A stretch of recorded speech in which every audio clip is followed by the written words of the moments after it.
Hey guys, so I wanted to give you a little bit of an update on my new seizure medication. I think I had mentioned that the neurologist finally got in touch with my primary care doctor, and then I was having issues actually getting the medication because I normally use Walmart Pharmacy where I live now, and I ended up having to have my primary care doctor send it to Meyer Pharmacy because Walmart was giving me a whole bunch of issues picking it up, and they were saying that my Medicaid was not working. Um, for those of you who don't know, I'm not currently working because I'm in the process of going through physical rehabilitation, trying to regain function after having paralysis on the right side. So I'm just dealing with a lot of stuff. So I just want to kind of give you guys a little bit of an update. If I hadn't mentioned the specific medication that my neurologist called in for me, he is having me start Vimpat or lacosamide. So what he's having me start off with is 100 milligrams twice a day. And with that, I also take 1500 milligrams of Keppra twice a day. So it is to be taken with the Keppra, so I'm not stopping the Keppra right now. I do want to have a conversation when I see him in a couple of weeks, my neurologist, to talk about either switching the medication or, potentially changing the dosage, doing something different with my seizure medications just because of what the eye specialist told me. Because if I haven't made a video about what the eye specialist told me yet, he did think that potentially my issues with my peripheral vision might have been caused by the Keppra, or I have some sort of visual processing disorder going on. So I have a lot to discuss with my neurologist when I see him in a couple of weeks. But so when I went to go pick up my new seizure medication from Walmart, they told me that I had a primary prescription coverage that was to be used before I could use Medicaid.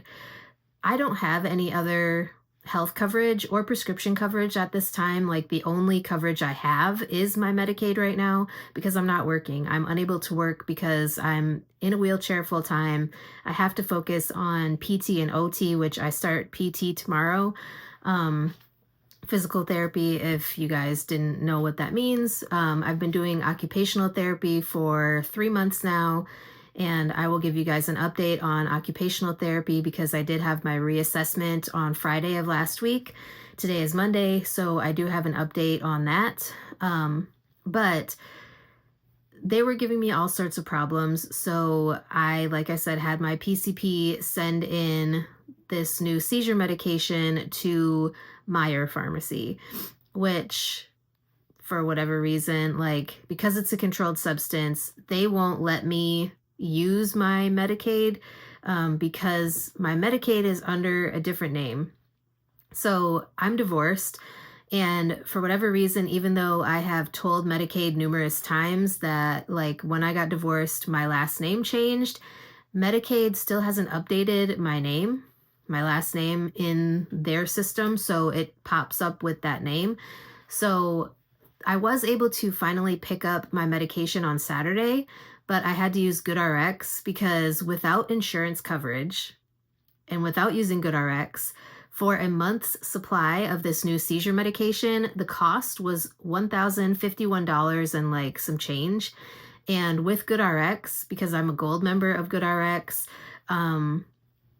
it cost me like $30 and some change, which obviously I needed to start this medication because I see my neurologist in a couple of weeks. And I didn't want to go to see the neurologist without being on this new medication because then he would be like, well, what was the point of me sending it in and trying to get everything more under control? Because if you guys didn't know, like, I was still having breakthrough seizures even with taking my Keppra like I'm supposed to. And, we have alarms set and everything so I don't miss any doses of the Keppra, but I was still having breakthrough seizures, so we needed to figure out something else. And so, like I said, I was finally able to pick it up. Meyer saved my GoodRx information on my profile now, so I should be able to get a better price, obviously. Like, there's a huge difference between $30 and $1,051, obviously, because I would not be able to afford over $1,000 for 30 days of my medication. So I am taking, like I said, 100 milligrams of this new medication 2 times a day, along with the Keppra, which is 1,500 milligrams twice a day, which he said was the highest dose that you can have. They can't prescribe more than that because that is 3,000 milligrams twice, or 3,000 milligrams a day, and they don't like to go above that. So it's just a lot, but it is a controlled substance. So until Medicaid changes my last name in their system, because of the controlled substance thing, they're not able to like try my Medicaid because it is under a different name. And obviously, like, my driver's license and everything is under my legal last name. So controlled substances, you have to show your driver's license. It's very frustrating. So I actually had called Medicaid on Friday before I went to occupational therapy, and I was trying to get everything figured out. The lady on Friday told me that she was going to have to talk to one of the lead caseworkers to try to figure out how they could get this fixed for me. And she called me this morning and she told me basically that whatever was popping up in their system was saying that I have Optum RX, which I've never had Optum RX like at all ever. And so, like I told her, I do not have Optum RX. I've never had Optum RX. So she basically said that she was going to have to send paperwork downstate so that they could get that removed from my Medicaid, because for whatever reason, it's popping up that I have Optum RX. So she was going to send that today as soon as we got off the phone. And she gave me a phone number that I can call to get a letter stating that I don't have Optum RX coverage, and that might help if I go to the pharmacy and they say that, I do have this coverage because for whatever reason it's popping up that I have this coverage even though I don't and never have.